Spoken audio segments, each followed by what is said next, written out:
ঢাকার সাভারে অ্যাম্বুলেন্স ও বাসের সংঘর্ষের ঘটনায় গ্যাস সিলিন্ডার বিস্ফোরণের ভয়াবহ অগ্নিকাণ্ড ঘটেছে।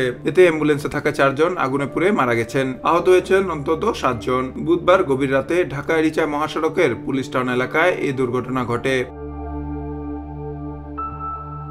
স্থানীয়রা জানান, ঢাকা আরিচা মহাসড়কের ঢাকামুখী লেনে অ্যাম্বুলেন্সের সঙ্গে বাসের সংঘর্ষ হয়। এতে অ্যাম্বুলেন্সের গ্যাস সিলিন্ডার বিস্ফোরণ হয়ে বাসে আগুন ধরে যায়। পরে ওই বাসের পেছনে থাকা আরো একটি বাসে আগুন ছড়িয়ে পড়ে।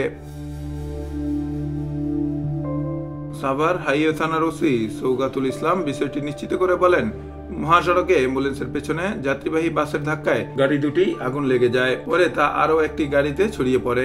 আগুনে পুরো গাড়িগুলো সড়ক থেকে সরিয়ে নেওয়া হয়েছে। নিহত 4 জনের মরদেহ উদ্ধার করে ময়নাতদন্তের জন্য পাঠানো হয়েছে। তাদের পরিচয় শনাক্তের চেষ্টা চলছে। অগ্নিকাণ্ডের ঘটনা তদন্ত চলছে।